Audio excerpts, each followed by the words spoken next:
Imagina que abres un cajón antiguo en la casa de tu abuelo y encuentras una fotografía imposible. Tú mismo, con la misma cara, pero vestido con ropas de hace 300 años. Te quedarías mirando esa imagen, sintiendo cómo el suelo se mueve bajo tus pies. Ahora imagina que eso mismo le ocurre a la arqueología, que de vez en cuando en las profundidades de una tumba sellada durante milenios aparece un objeto que simplemente no debería estar ahí. Un artefacto que contradice todo lo que creíamos saber sobre quién viajó a dónde, quién conoció a quién, qué civilizaciones se tocaron en la oscuridad de la historia.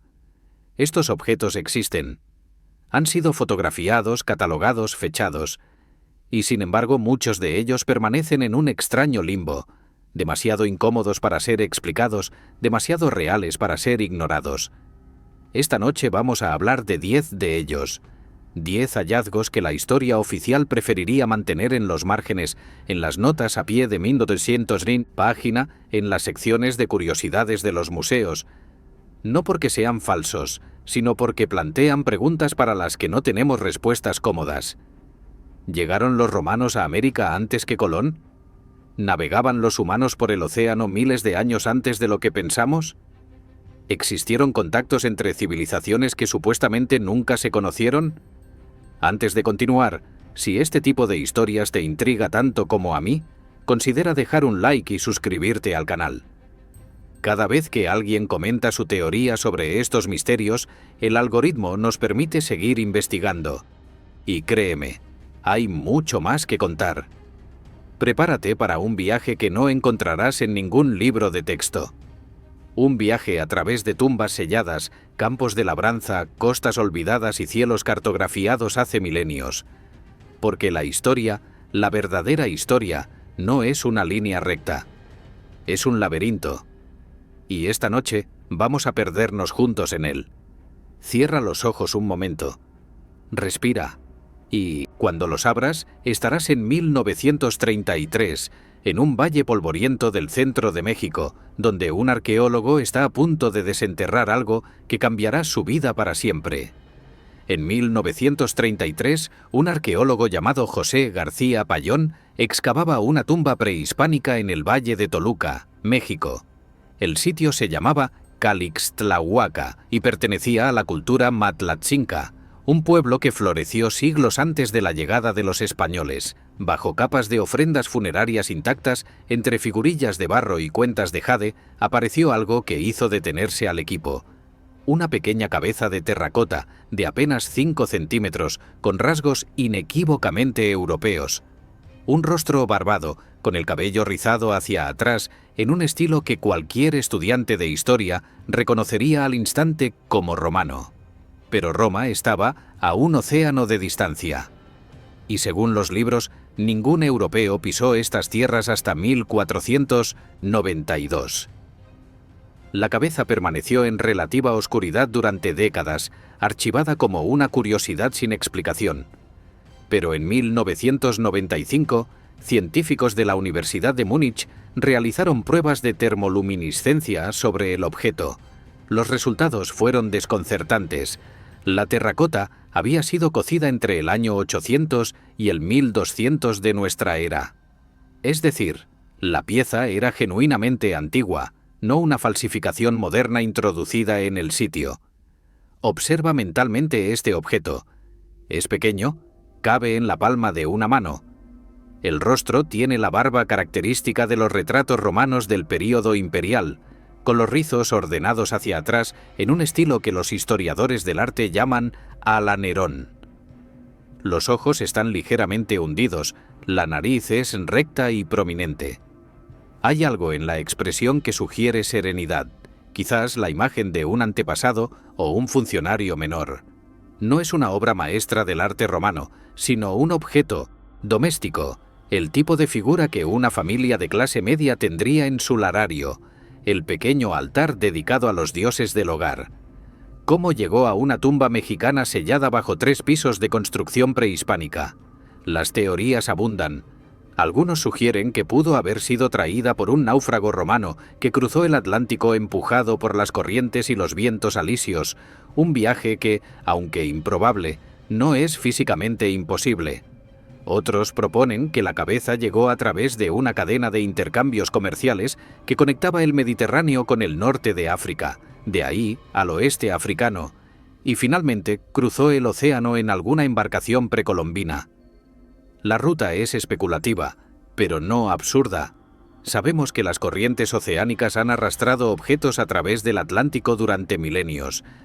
La explicación oficial más cautelosa sugiere que la pieza pudo haber sido introducida en el sitio después de la conquista española, quizás por un coleccionista que la perdió accidentalmente y que por alguna razón terminó bajo las capas arqueológicas durante trabajos de remoción de tierra. Es una explicación posible, pero tiene problemas. García Payón fue un arqueólogo meticuloso que documentó cuidadosamente las capas del sitio, y no hay evidencia de perturbación en el estrato donde se encontró la cabeza. Lo que sabemos con certeza es esto: la cabeza existe.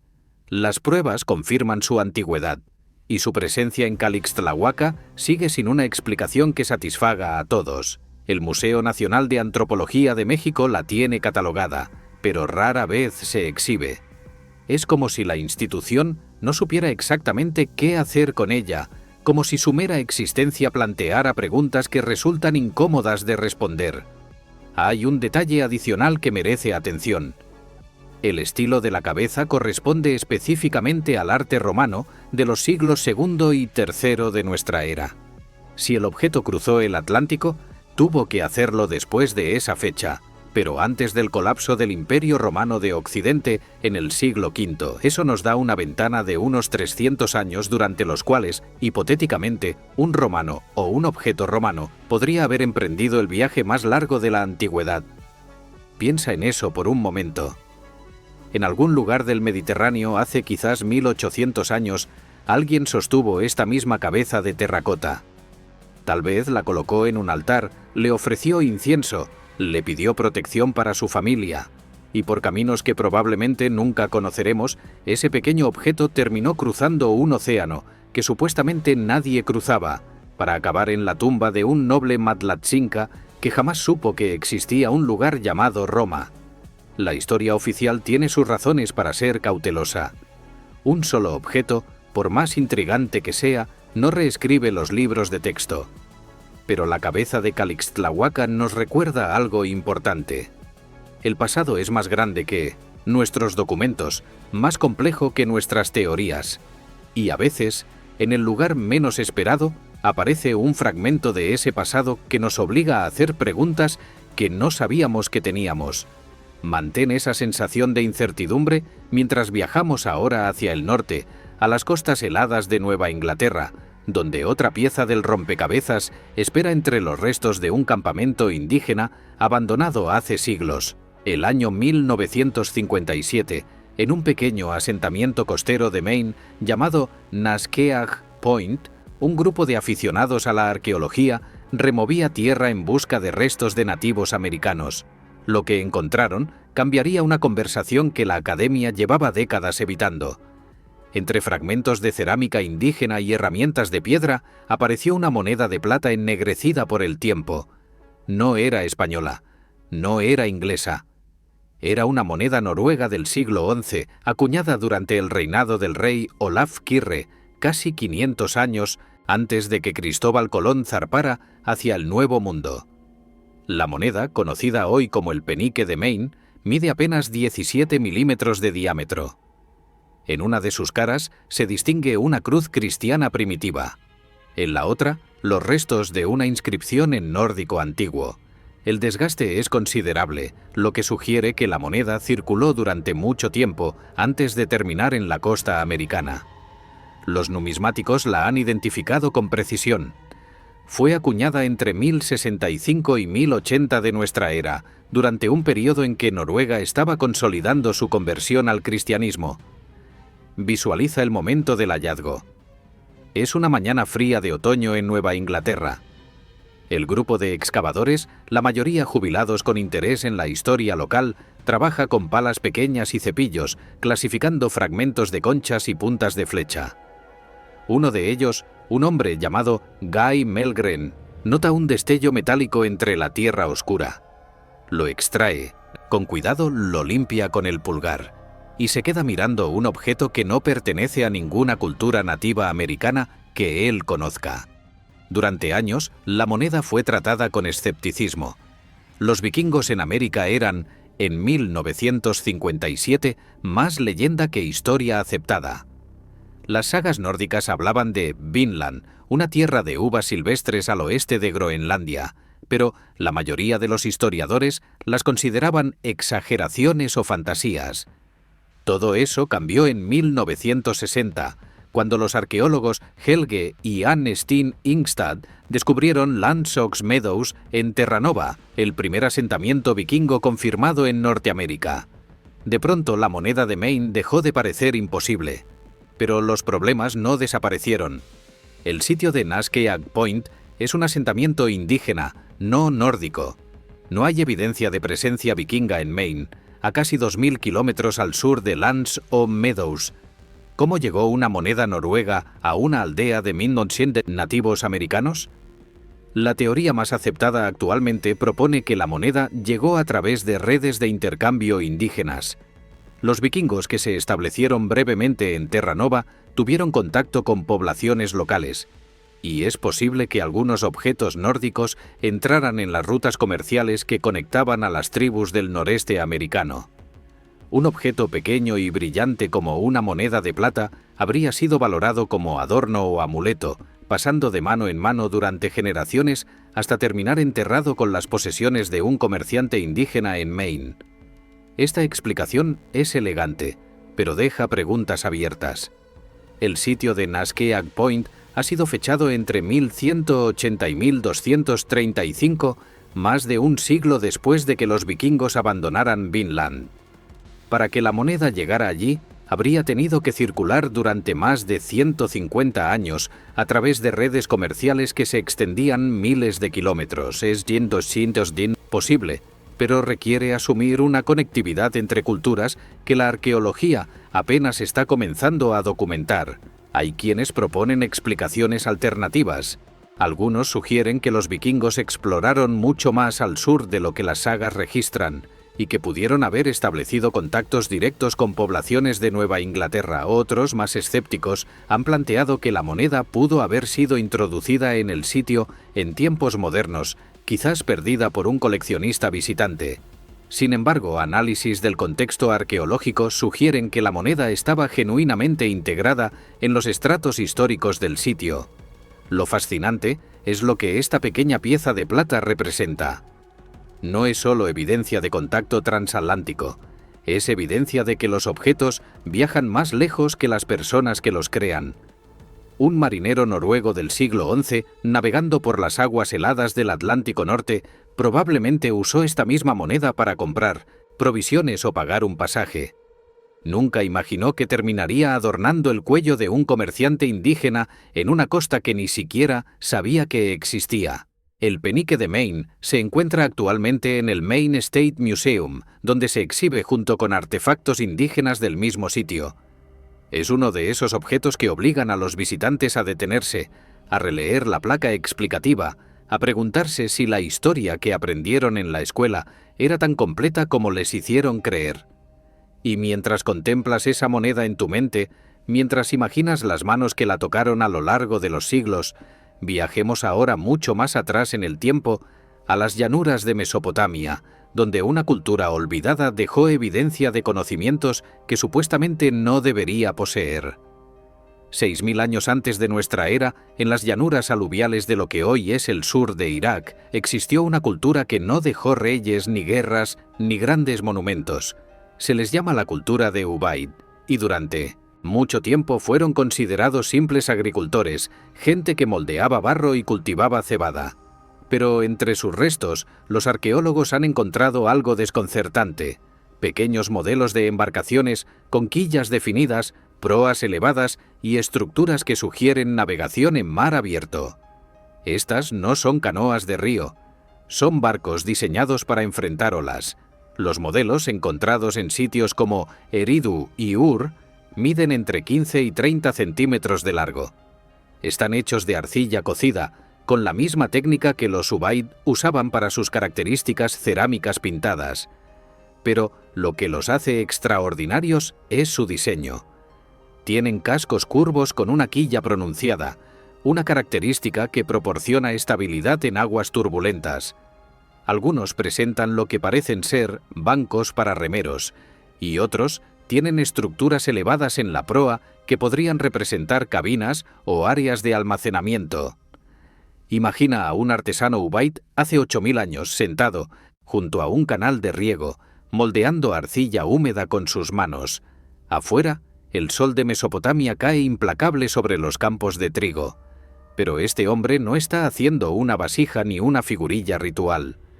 Está reproduciendo algo que ha visto, algo que conoce bien. Un barco capaz de navegar más allá del horizonte visible. El problema es que, según la narrativa histórica convencional, la navegación en mar abierto no se desarrolló hasta mucho después.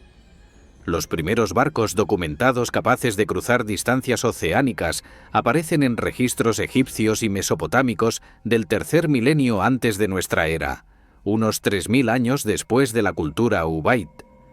¿Cómo es posible que estos agricultores primitivos conocieran diseños náuticos tan avanzados? Algunas respuestas son más especulativas que otras. La interpretación conservadora sugiere que los modelos representan embarcaciones fluviales idealizadas y que las características que parecen indicar navegación oceánica son simplemente convenciones artísticas o malinterpretaciones modernas. Es una explicación razonable, pero no del todo satisfactoria. Los arqueólogos navales que han estudiado los modelos coinciden en que el diseño es funcionalmente coherente para navegación en aguas abiertas. Una teoría más audaz propone que la cultura Ubaid tenía acceso a conocimientos náuticos que no se originaron en Mesopotamia.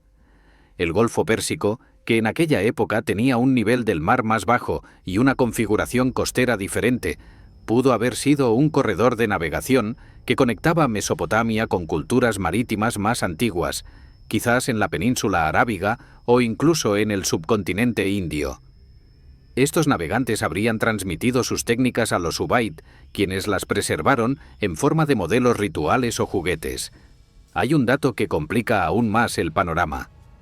En 2001, arqueólogos descubrieron evidencia de que la cultura Ubaid se extendió mucho más allá de Mesopotamia de lo que se pensaba previamente.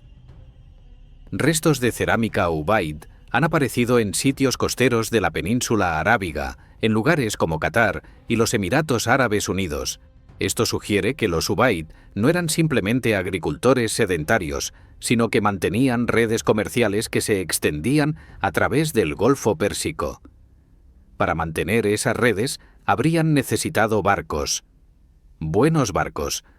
Lo que los modelos de Ubaid nos revelan es algo que la historia tiende a olvidar. El conocimiento no siempre progresa en línea recta. Técnicas y habilidades pueden desarrollarse, perderse y redescubrirse a lo largo de milenios. Los Ubaid pudieron haber sido herederos de una tradición marítima que se extinguió con ellos, dejando solo estos pequeños modelos de arcilla como testimonio de lo que alguna vez supieron.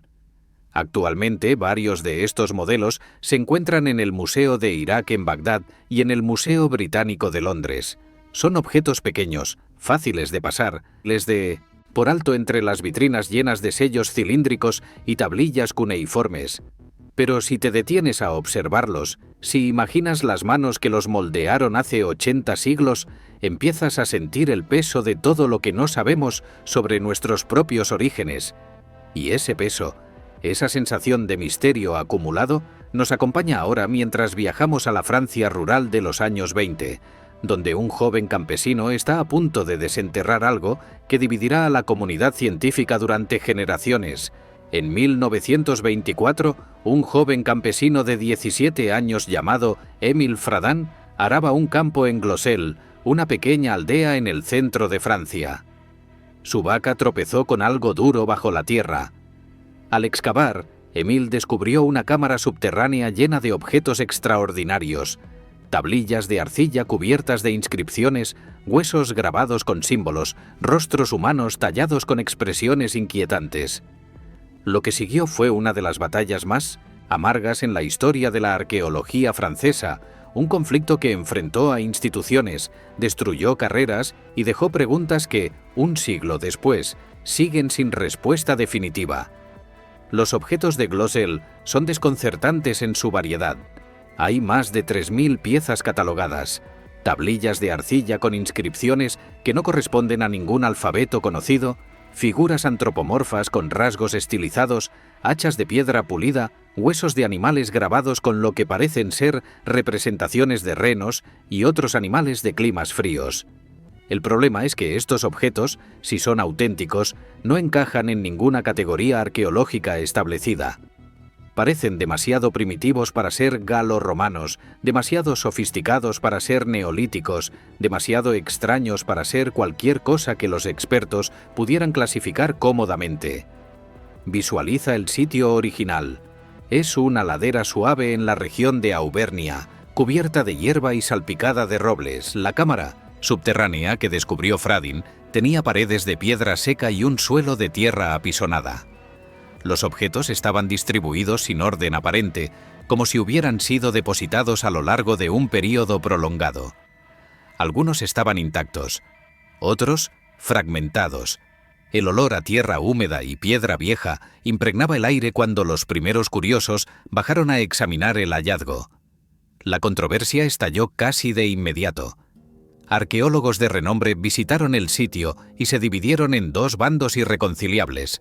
Algunos, como el doctor Antonin Morlet, declararon que Glosel era un descubrimiento revolucionario, evidencia de una civilización neolítica con escritura propia, algo que reescribiría la historia de Europa.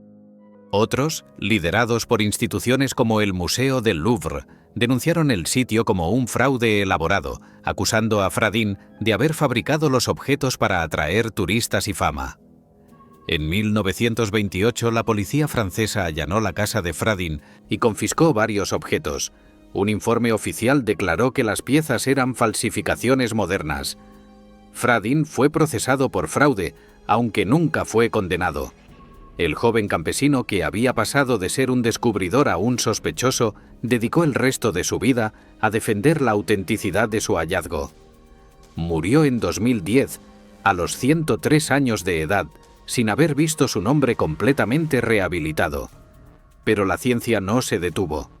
En los años 70 y 80, nuevas técnicas de datación como la termoluminiscencia y el carbono 14 fueron aplicadas a los objetos de Glosel. Los resultados fueron, para decirlo suavemente, confusos. Algunas piezas arrojaron fechas medievales, otras neolíticas, otras de la Edad del Hierro. No había coherencia. Era como si el sitio contuviera objetos de múltiples períodos mezclados sin lógica aparente. Una interpretación sugiere que Glosel fue un lugar sagrado utilizado durante milenios donde generaciones sucesivas depositaron ofrendas y objetos rituales. Esta explicación daría cuenta de la mezcla de dataciones, pero no resuelve el problema de las inscripciones. Ningún otro sitio neolítico en Europa ha producido evidencia de escritura, y las tablillas de Glosel, si son auténticas, serían miles de años más antiguas que los primeros alfabetos conocidos. Otra interpretación, más escéptica, propone que el sitio contiene una mezcla de objetos genuinamente antiguos y falsificaciones modernas, quizás añadidas por personas desconocidas en algún momento después del descubrimiento inicial. Esta teoría explicaría la inconsistencia de las dataciones, pero deja sin resolver quién habría tenido motivo y oportunidad para realizar tal manipulación. Lo que permanece es el misterio. Las tablillas de Glosel están ahora en un pequeño museo en la aldea, mantenido durante décadas por el propio Fradin y ahora por sus herederos. Miles de visitantes acuden cada año a ver los objetos y formar sus propias opiniones. Algunos salen convencidos de que presenciaron evidencia de una civilización perdida. Otros se van sacudiendo la cabeza, seguros de que todo es un engaño provincial. La verdad, como suele ocurrir, probablemente es más compleja y menos satisfactoria que cualquiera de las dos posiciones extremas. Y mientras dejamos Francia con sus controversias sin resolver, viajemos ahora hacia el este, a las vastas extensiones de Siberia, donde el cielo mismo pareció caer sobre la Tierra una mañana de verano hace más de un siglo. El 30 de junio de 1908, algo descendió del cielo sobre la remota taiga siberiana. La explosión que siguió aplanó 80 millones de árboles en un radio de 2.000 kilómetros cuadrados, generó ondas sísmicas que se registraron en Inglaterra y produjo un resplandor nocturno visible desde Europa occidental. No dejó cráter. Durante décadas, expediciones científicas han peinado la zona buscando fragmentos del objeto responsable. Y entre los hallazgos más extraños destacan unas pequeñas esferas de cuarzo, perfectamente pulidas, con una regularidad geométrica que desafía la explicación natural. El evento de Tunguska es, por sí solo, uno de los misterios más persistentes de la ciencia moderna. La explicación más aceptada es que un fragmento de cometa o asteroide explotó en la atmósfera antes de tocar Tierra, liberando una energía equivalente a entre 10 y 15 megatones de TNT, aproximadamente 1000 veces la potencia de la bomba de Hiroshima. Pero sin cráter y sin fragmentos definitivos del objeto, esta explicación sigue siendo una hipótesis, no una certeza comprobada. Imagina el momento del impacto. Son las 7 de la mañana, hora local. Los Evenki, el pueblo indígena de la región, están comenzando sus actividades diarias. De pronto, una columna de fuego cruza el cielo desde el sureste, brillando más que el sol. Segundos después, una onda de choque barre el bosque, derribando árboles como si fueran cerillas, lanzando personas y animales por los aires, prendiendo fuego a la vegetación en un radio de decenas de kilómetros. Los testigos más cercanos que sobrevivieron describieron un calor tan intenso que sentían que su ropa estaba a punto de arder. La primera expedición científica seria no llegó hasta 1927, casi 2 décadas después del evento. El mineralogista Leonid Kulik encontró un paisaje de devastación. Millones de troncos derribados apuntando hacia afuera desde un centro común, pero ningún cráter, ningún fragmento metálico obvio. Lo que sí encontró, y lo que expediciones posteriores han seguido encontrando, son pequeñas partículas incrustadas en la resina de los árboles y dispersas por el suelo. Microesferas de silicato, algunas de ellas de cuarzo casi puro. Las esferas que más han llamado la atención son aquellas con una forma geométrica extraordinariamente regular. Algunas miden apenas fracciones de milímetro. Otras alcanzan varios milímetros de diámetro. Bajo el microscopio presentan superficies lisas, casi pulidas, con una esfericidad que supera el 99%. En términos simples, son casi perfectamente redondas, más redondas que cualquier cosa que la naturaleza terrestre produce normalmente. La explicación científica convencional es que estas esferas se formaron cuando el intenso calor de la explosión fundió materiales del suelo y del objeto impactante y las gotas resultantes se solidificaron en el aire mientras caían, adoptando forma esférica por efecto de la tensión superficial, el mismo principio que hace que las gotas de lluvia sean redondas. Es una explicación elegante y físicamente plausible. Pero hay anomalías. Algunas de las esferas contienen proporciones de elementos que no corresponden ni a la composición típica del suelo siberiano ni a la de meteoritos conocidos. Análisis realizados en los años 90 detectaron trazas de elementos como iridio y níquel en concentraciones inusuales, pero no en los patrones que se esperarían de un impacto cometario estándar.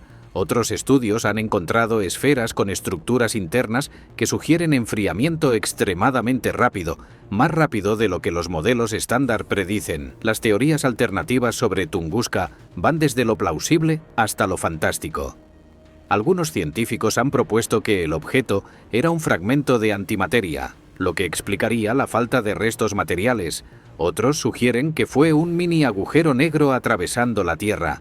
Y hay quienes, en los márgenes de la especulación, hablan de tecnología extraterrestre o incluso de experimentos de Nikola Tesla con transmisión inalámbrica de energía. Ninguna de estas teorías tiene apoyo empírico sólido, pero la ausencia de una explicación completamente satisfactoria deja espacio para que persistan. Lo que las esferas de Tunguska representan es algo más profundo que un misterio sin resolver.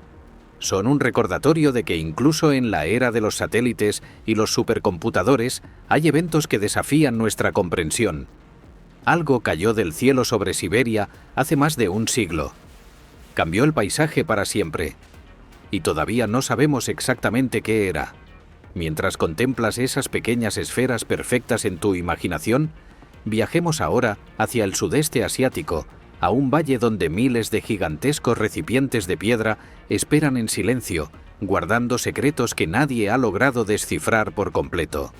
En las montañas de la provincia de Xieng Khouang, en Laos, se extiende un paisaje que parece salido de un sueño febril. Miles de enormes recipientes de piedra, algunos de hasta 3 metros de altura y 6 toneladas de peso, permanecen dispersos por las colinas como si un gigante los hubiera abandonado tras una fiesta olvidada. Los locales les llaman las tinajas de los gigantes. Los arqueólogos las han fechado entre 500 años antes de nuestra era y 500 después, pero nadie ha logrado explicar de manera concluyente para qué servían, quién las talló, ni por qué están exactamente donde están. La llanura de las tinajas, como se conoce la región, abarca más de 90 sitios diferentes, con un total estimado de 2.500 recipientes.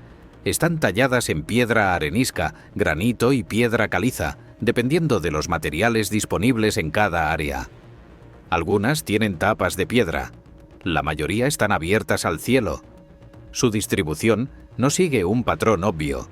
Algunas están agrupadas en círculos, otras en líneas. Muchas parecen colocadas al azar. Imagina que caminas por este paisaje al amanecer. La niebla se aferra a los valles y las tinajas emergen de ella como figuras silenciosas, vigilantes pétreos de una era olvidada. Algunas están inclinadas, medio enterradas por siglos de acumulación de tierra. Otras permanecen erguidas, sus bocas abiertas hacia el cielo como si esperaran recibir algo, lluvia, ofrendas, los restos de los muertos.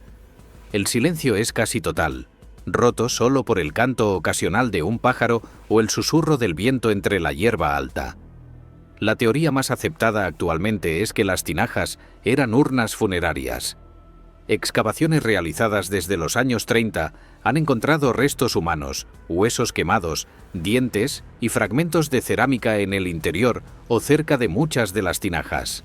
Esto sugiere un ritual en el que los cuerpos eran colocados en los recipientes para su descomposición y posteriormente los huesos eran retirados para entierro secundario o cremación. Prácticas similares se han documentado en otras culturas del sudeste asiático. Pero esta explicación deja muchas preguntas sin responder. ¿Por qué recipientes tan enormes para cuerpos individuales? Algunas tinajas podrían contener fácilmente a varias personas. ¿Por qué la distribución geográfica tan amplia, abarcando cientos de kilómetros cuadrados? ¿Y por qué la enorme inversión de trabajo que habría requerido tallar miles de estos recipientes en piedra maciza, transportarlos a sitios remotos y colocarlos con precisión? Las leyendas locales ofrecen explicaciones más coloridas. Una historia cuenta que las tinajas fueron creadas por un rey gigante llamado Hun Cheung, que las usó para almacenar el licor de arroz con el que celebró una gran victoria militar. Otra leyenda habla de que los recipientes fueron dejados por una raza de gigantes que habitó la región antes de la llegada de los humanos actuales. Estas historias, aunque no son literalmente ciertas, revelan algo importante. Incluso las poblaciones locales, que han vivido junto a las tinajas durante generaciones, las consideran misteriosas y extraordinarias. Un aspecto particularmente intrigante es la precisión con la que muchas tinajas están alineadas. Estudios recientes han sugerido que algunos grupos de recipientes podrían tener orientaciones astronómicas, apuntando hacia puntos específicos del horizonte donde el Sol o ciertas estrellas salían en fechas significativas. Si esto es cierto, las tinajas no serían simplemente contenedores funerarios, sino parte de un sistema ritual mucho más complejo que integraba la muerte con los ciclos celestiales. La investigación arqueológica en la llanura de las tinajas se ha visto obstaculizada durante décadas por un problema moderno. La zona fue uno de los lugares más bombardeados de la historia durante la Guerra de Vietnam. Entre 1964 y 1973, Estados Unidos lanzó más de 2 millones de toneladas de bombas sobre Laos, muchas de ellas en esta región. Se estima que hasta un 30% de esas bombas no explotaron y permanecen enterradas en el suelo, haciendo que la excavación arqueológica sea extremadamente peligrosa. Equipos de desminado trabajan constantemente para hacer seguros nuevos sitios, pero el proceso es lento. Lo que sabemos es que una cultura antigua, de la que no tenemos registros escritos ni monumentos más allá de estos recipientes, dedicó un esfuerzo inmenso a crear algo que ha perdurado milenios. Cada tinaja representa cientos de horas de trabajo. Tallar la piedra, pulir el interior, transportar el objeto terminado a su ubicación final. Quien fuera esta gente, creía que lo que estaba haciendo era lo suficientemente importante como para invertir la mayor parte de sus recursos en ello. Y mientras dejamos este valle de misterios pétreos, viajemos ahora hacia el este, a las vastas tierras de China, donde una tumba imperial guarda un secreto de hierro que debería haber quedado a miles de kilómetros de distancia. En 1994, durante excavaciones en la provincia de Xinjiang, en el extremo occidental de China, arqueólogos descubrieron una tumba que pertenecía a un oficial de la dinastía Han. El hombre había sido enterrado con los honores correspondientes a su rango: vasijas de bronce, monedas, textiles de seda. Pero entre sus posesiones había algo que hizo fruncir el ceño a los expertos: una espada corta de hierro con una empuñadura y una hoja que no correspondían a ningún estilo chino conocido. La forma era inconfundiblemente romana. Un gladius, el arma estándar de las legiones, descansaba en una tumba a 8.000 kilómetros de Roma. La espada mide aproximadamente 60 centímetros de largo, con una hoja de doble filo que se estrecha hacia la punta. La empuñadura tiene la forma característica de los gladii hispanienses, el modelo más común usado por las legiones entre el siglo II antes de nuestra era y el segundo después. El metal muestra patrones de corrosión consistentes con una antigüedad de 2000 años. No es una reproducción moderna, es un arma antigua, genuina, encontrada en un contexto que desafía toda explicación convencional. Visualiza la tumba en el momento de su apertura. Los arqueólogos descienden por una rampa de tierra hacia una cámara subterránea revestida de ladrillos. El aire está viciado, con ese olor característico de los espacios cerrados durante milenios. Las linternas iluminan primero los objetos más grandes: un ataúd de madera lacada, vasijas de cerámica apiladas contra las paredes. Y entonces, sobre una plataforma junto al cuerpo, brilla tenuemente el hierro de una espada que no debería estar allí. La dinastía Han gobernó China desde el año 206 antes de nuestra era hasta el 220 de nuestra era, aproximadamente el mismo periodo en que Roma dominaba el Mediterráneo. Ambos imperios sabían de la existencia del otro, aunque de manera vaga y distante. Los chinos llamaban a Roma Da Qin, el Gran Qin, y comerciaban con ella a través de intermediarios a lo largo de la ruta de la seda. Pero el contacto directo era prácticamente inexistente. Ningún documento romano menciona una embajada exitosa a China, y ningún texto chino describe visitantes romanos llegando a la corte Han. ¿Cómo entonces llegó un gladius romano a una tumba china? Las teorías son múltiples y ninguna es completamente satisfactoria.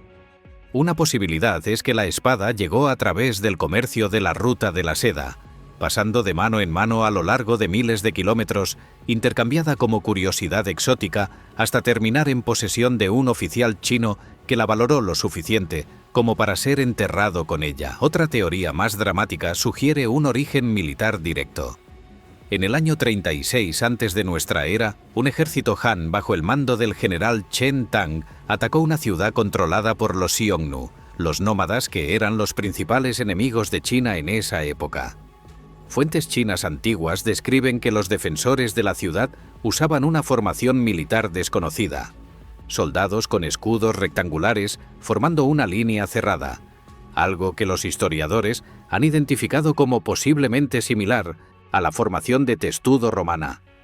Algunos han especulado que estos soldados podrían haber sido mercenarios romanos, prisioneros de guerra de la batalla de Carrae en el año 53 antes de nuestra era, que acabaron sirviendo a los Xiongnu tras décadas de cautiverio. Si esta teoría es cierta, la espada podría haber sido capturada en esa batalla y conservada como trofeo. Es una historia fascinante, pero tiene problemas. La evidencia de legionarios romanos en Asia Central es circunstancial, basada en interpretaciones de textos antiguos que admiten múltiples lecturas. La espada de Xinjiang, por sí sola, no prueba la presencia de romanos.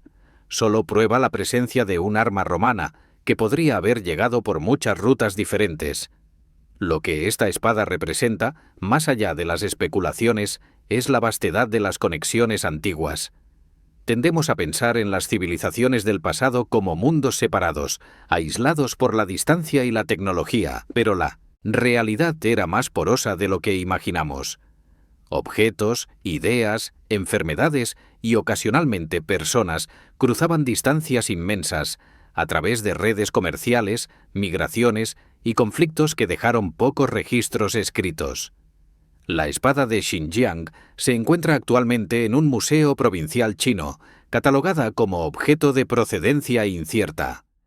Es uno de esos artefactos que los curadores no saben exactamente cómo explicar, así que lo exhiben con una placa que dice lo mínimo necesario y deja que los visitantes saquen sus propias conclusiones. Y hablando de conclusiones difíciles, viajemos ahora a la costa del Perú, donde cráneos de forma imposible han planteado preguntas que ni la genética moderna ha logrado responder completamente. La península de Paracas, en la costa sur del Perú, es un lugar de vientos constantes y arena que se mete en los ojos.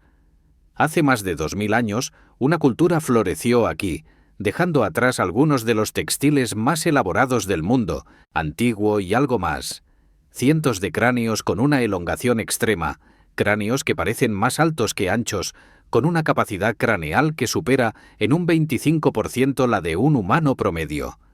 Durante mucho tiempo se asumió que eran el resultado de la práctica de deformación craneal artificial, común en varias culturas antiguas. Pero análisis recientes de ADN han arrojado resultados que nadie esperaba.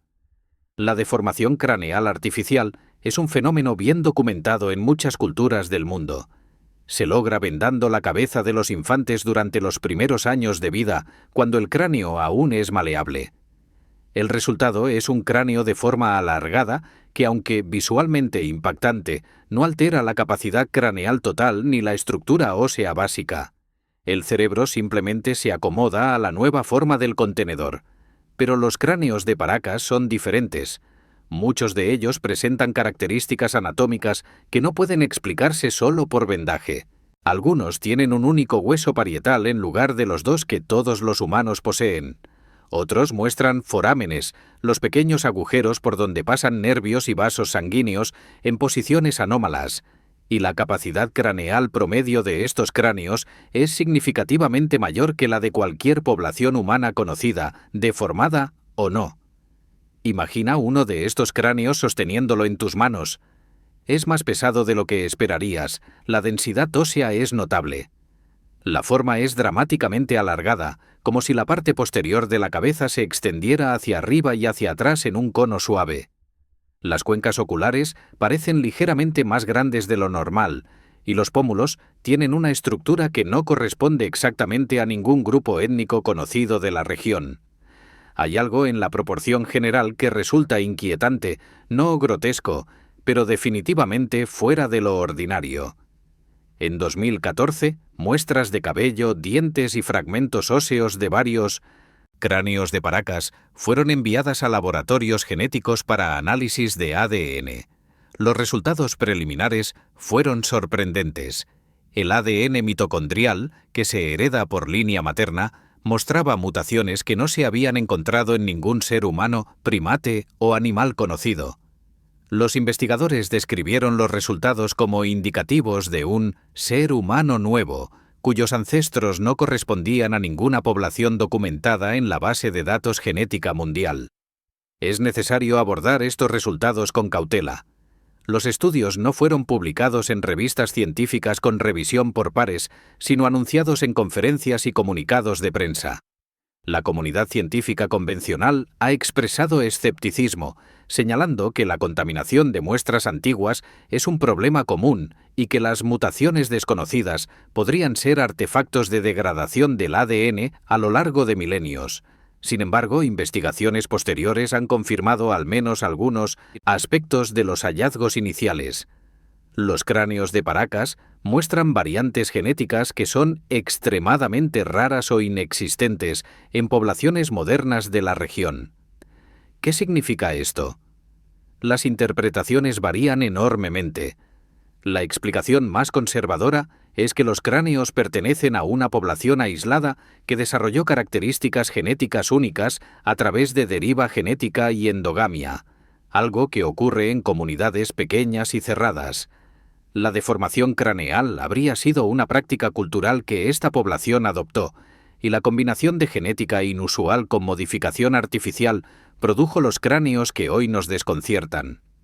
Una interpretación más especulativa sugiere que los cráneos representan evidencia de una población humana arcaica que sobrevivió en América del Sur mucho después de lo que se pensaba, quizás descendientes de una migración temprana que quedó aislada del resto de la humanidad durante miles de años. Esta teoría explicaría tanto las anomalías genéticas como las características anatómicas inusuales, y luego están las interpretaciones que van más allá de lo que la ciencia convencional puede considerar.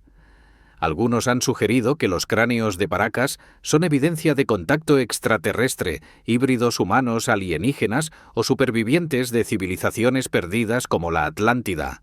Estas teorías carecen de apoyo empírico y son rechazadas por la comunidad científica, pero su persistencia revela algo sobre la fascinación humana con lo desconocido. Lo que permanece es el misterio físico. Cientos de cráneos que no encajan completamente en ninguna categoría conocida, guardados en museos de Perú y colecciones privadas alrededor del mundo. Son reales, están ahí. Y cada vez que alguien intenta explicarlos completamente, se encuentra con algún detalle que no cuadra del todo.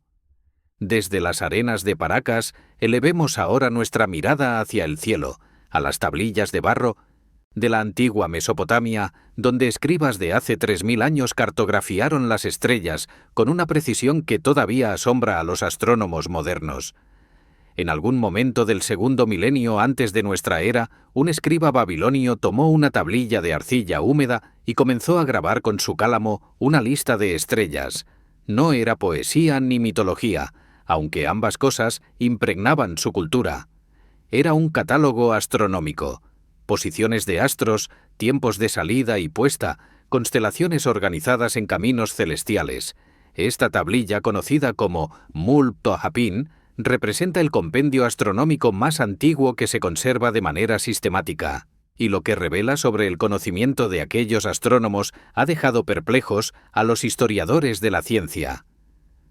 Mul-Punta-Pin, cuyo nombre significa la estrella del arado en acadio, es en realidad un conjunto de 2 tablillas que contienen información astronómica compilada probablemente alrededor del año 1000 antes de nuestra era, aunque basada en observaciones que podrían remontarse varios siglos más atrás. El texto lista 71 estrellas y constelaciones organizadas en 3 caminos celestiales correspondientes a diferentes regiones del cielo, proporciona fechas para la salida y puesta helíaca de 36 estrellas a lo largo del año, describe los movimientos de los planetas visibles y ofrece métodos para predecir fenómenos astronómicos.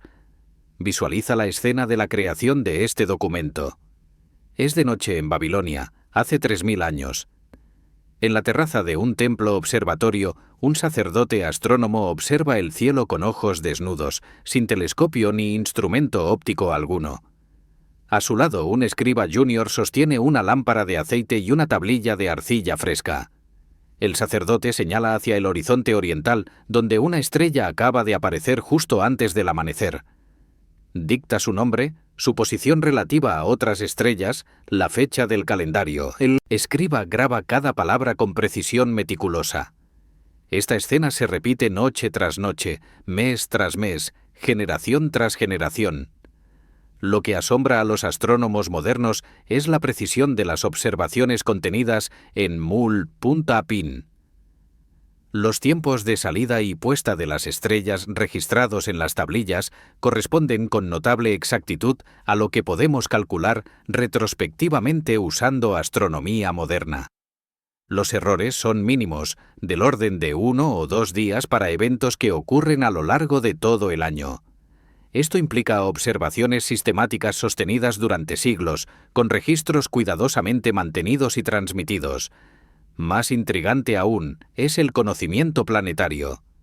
Mul.Apin describe los ciclos de los 5 planetas visibles a simple vista: Mercurio, Venus, Marte, Júpiter y Saturno.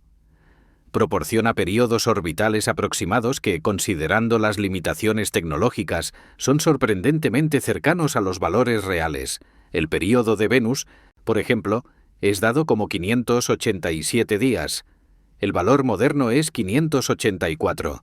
Para Marte, el texto indica 780 días. El valor real es 687. No son perfectos, pero para observaciones realizadas hace 3 milenios sin ningún instrumento de medición precisa, son extraordinarios. ¿Cómo lograron esta precisión? La respuesta corta es tiempo y dedicación. Los astrónomos babilonios mantuvieron registros continuos durante siglos, acumulando datos que les permitieron identificar patrones y hacer predicciones cada vez más refinadas. Lo que Mul.Apin representa no es el comienzo de este proceso, sino una compilación de conocimientos ya maduros, el resultado de quizás 1000 años de observación sistemática anterior. Pero hay aspectos de Mul.Apin que son más difíciles de explicar. El texto contiene referencias a fenómenos que requieren observaciones extremadamente largas para ser detectados, como ciclos que se repiten cada 18 o 19 años. También muestra conocimiento de la precesión de los equinoccios, el lento movimiento del eje terrestre que hace que las constelaciones cambien de posición a lo largo de milenios. Este fenómeno tiene un ciclo de aproximadamente 26.000 años, lo que significa que detectarlo requeriría comparar observaciones separadas por siglos. ¿Tenían los babilonios acceso a registros tan antiguos? Algunos investigadores han sugerido que el conocimiento astronómico babilonio no se originó en Mesopotamia, sino que fue heredado de una tradición más antigua, quizás de la cultura sumeria que les precedió, o incluso de fuentes anteriores que no han dejado registro. Esta teoría es especulativa, pero explicaría la aparente sofisticación del conocimiento en una fecha tan temprana. Las tablillas Mul.Apin se conservan actualmente en el Museo Británico, donde fueron llevadas tras las excavaciones del siglo XIX en lo que hoy es Irak. Son objetos pequeños del tamaño de la palma de una mano, cubiertos de la característica escritura cuneiforme, pero contienen el primer mapa sistemático del cielo nocturno que la humanidad produjo, una ventana a un tiempo en que mirar las estrellas no era entretenimiento, sino religión, ciencia y supervivencia en uno. Y mientras contemplamos el cielo de hace 3000 años, descendamos ahora a las arenas de Egipto, donde una tumba de un faraón adolescente guarda un secreto de hierro que cayó literalmente del cielo. Cuando Howard Carter abrió la tumba de Tutankamón en 1922, el mundo contuvo el aliento. El faraón niño, muerto hace más de 3300 años, descansaba rodeado de tesoros que superaban cualquier imaginación. Pero entre el oro y el lapislázuli había un objeto que durante décadas pasó relativamente desapercibido. Una daga con hoja de hierro, perfectamente conservada, sin rastro de oxidación. En una época en que Egipto trabajaba, principalmente el bronce, el hierro era más valioso que el oro.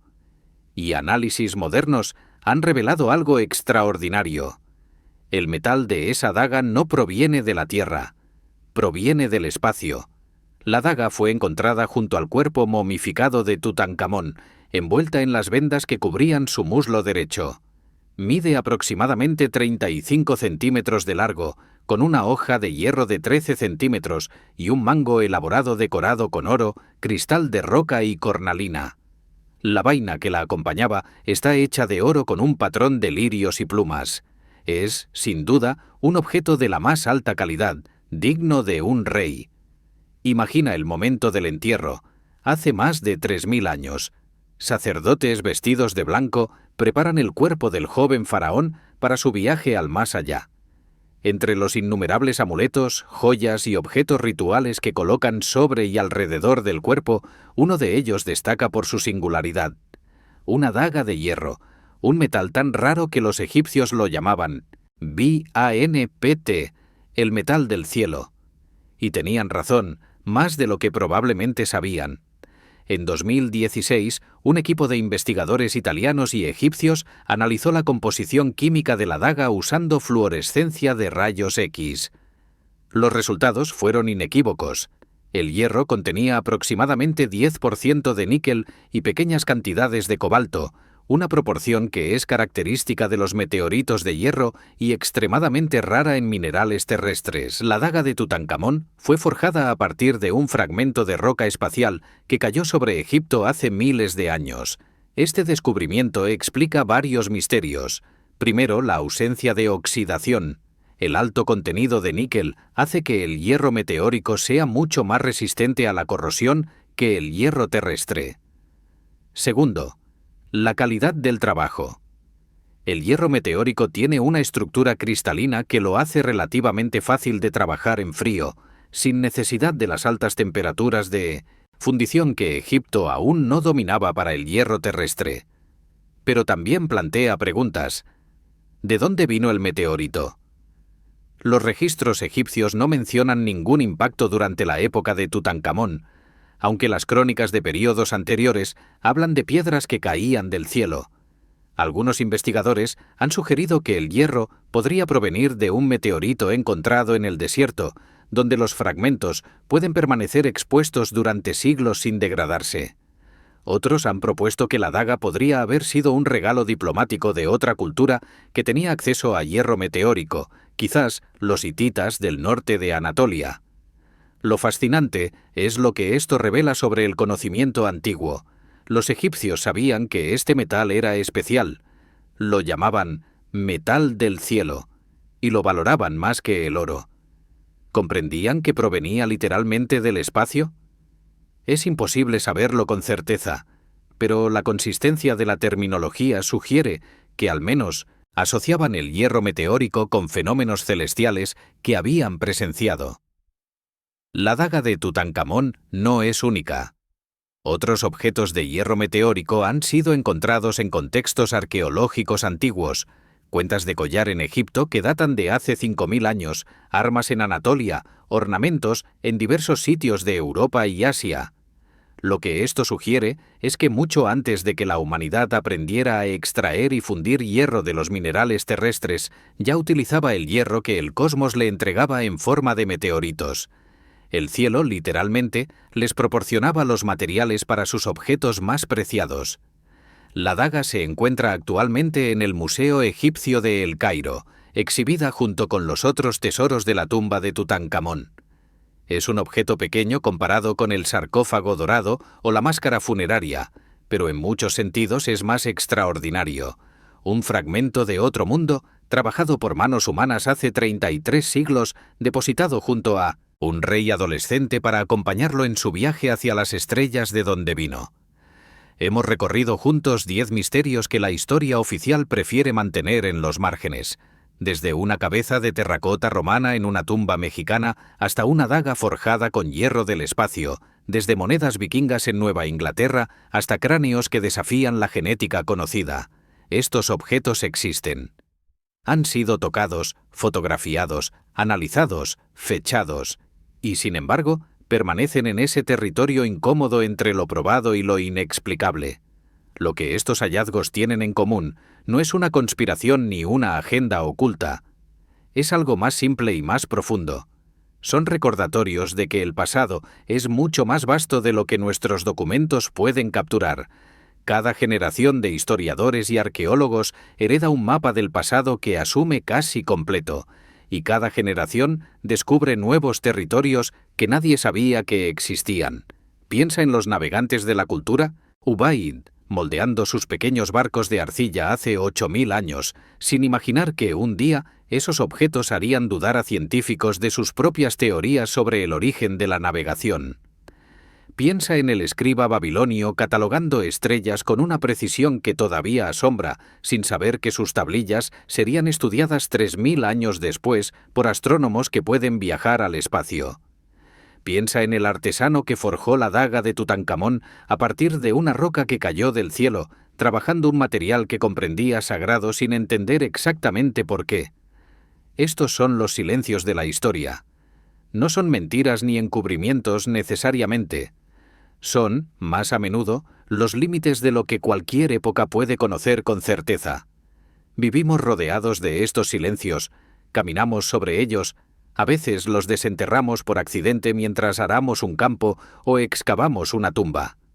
La próxima vez que leas un libro de texto que presenta el pasado como una secuencia ordenada de eventos, recuerda estos 10 objetos.